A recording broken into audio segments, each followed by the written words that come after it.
Good day, grade 9 students. This video is about the natures of the roots of quadratic equations. At the end of this video, you must be able to characterize the nature of the roots of quadratic equations using discriminant. Let us have first the discussion about the discriminant and the nature of the roots. The discriminant of a quadratic equation is used to determine the nature of its roots.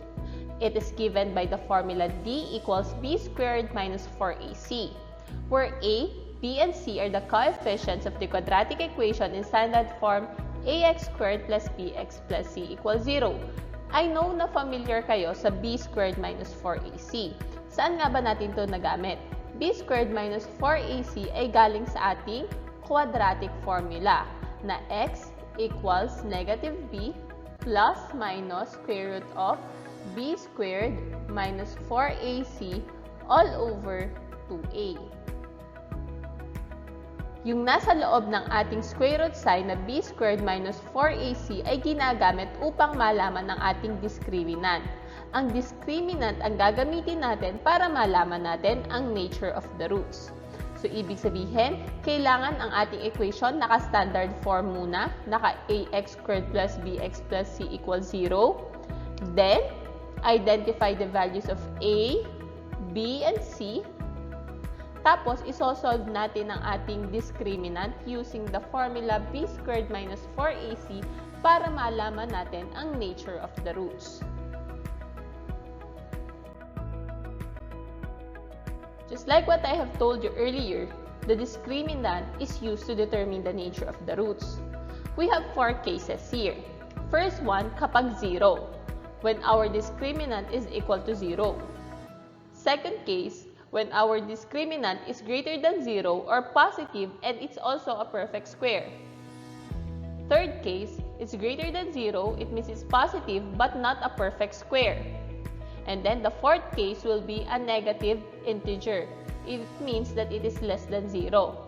So when we have equal to 0 for our discriminant, the nature of the roots will be real, rational, and equal. When our discriminant is greater than 0 or a positive integer and also a perfect square, kagaya ng 1, 4, 9, 16, 25, and so on, ang nature of the roots natin ay real, rational, and unequal. When we have greater than 0 but not a perfect square, kagaya ng 7, 10, 11, and so on, basta siya ay positive at hindi siya perfect square, siya ay real, irrational, and unequal ang ating roots. And when we have a negative integer for our discriminant, which is less than 0, it means that the nature of the roots are not real or imaginary.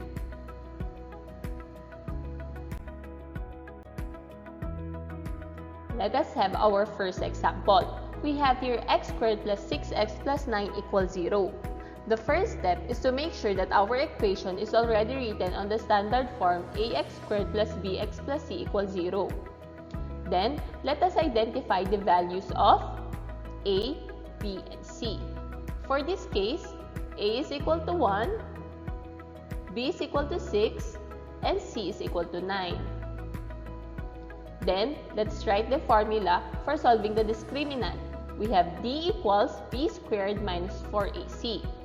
The next step will be substitution. b squared, so we have 6 squared, minus 4 times a, which is 1, times c, which is 9. So we have here d is equal to 6 squared minus 4 times 1 times 9. Let us simplify our equation. 6 squared is 36. Then, negative 4 times 1 is negative 4. Times positive 9, we have negative 36. So, we have d equals 36 minus 36. And the discriminant is equal to 0. So, it means that the roots are real, rational, and equal. Let us check by solving for the roots of our quadratic equation x squared plus 6x plus 9 equals 0. By factoring, we have x plus 3 times x plus 3 times equals 0. Solving for the first value of x, we have negative 3. Then, for the second value of x, we also have negative 3. Negative 3 and negative 3 are real, they are both rational, and they are both equal to each other.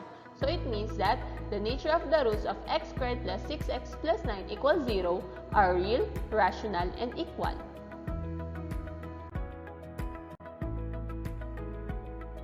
For our second example, we have 10x squared minus x minus 2 equals 0.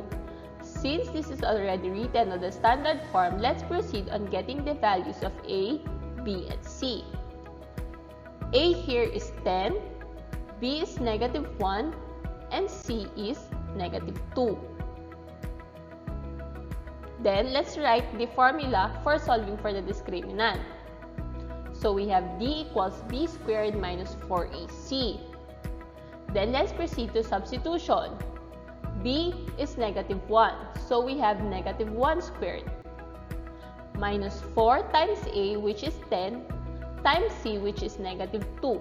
So we have negative 1 squared minus 4 times 10 times negative 2. Negative 1 squared is positive 1. Negative 4 times 10 is negative 40. Times negative 2, we have positive 80. So we have d equals 1 plus 80. And d is equal to 81. 81 is greater than 0 and also a perfect square. So we have the roots are real, rational, and unequal. So let's check by solving for the roots of our quadratic equation. Again, we can solve this using factoring. So we have 2x minus 1 times 5x plus 2 equals 0. Solving for the first value of x, we have 1/2. For the second value, we have negative 2/5. The roots are real, they are also rational, and they are not equal to each other. Therefore, we have the correct understanding or correct description for the nature of the roots.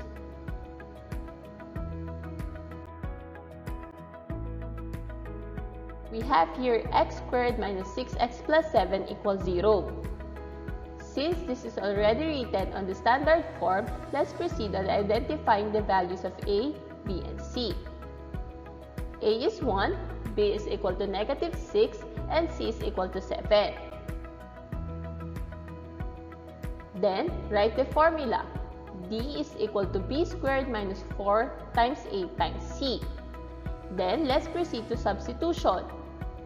B squared is negative 6 squared minus 4 times a, which is 1, times c, which is 7. So, we have negative 6 squared minus 4 times 1 times 7. Let's simplify. Negative 6 squared means negative 6 times negative 6. So, we have positive 36. 4 times 1 times 7 is equal to 28. So, it means we have d equals 36 minus 28. 36 minus 28 is 8. This is greater than 0, but it's not a perfect square. So, it means that the roots are real, irrational, and unequal. So, let's find out if we have correct nature of the roots. The roots of the quadratic equation are 3 plus minus square root of 2. This was solved using completing the square. As you can see, we have here square root of 2. So it means that this is irrational and the roots are not equal to each other. So the roots of x squared minus 6x plus 7 equals 0 are real, irrational, and unequal.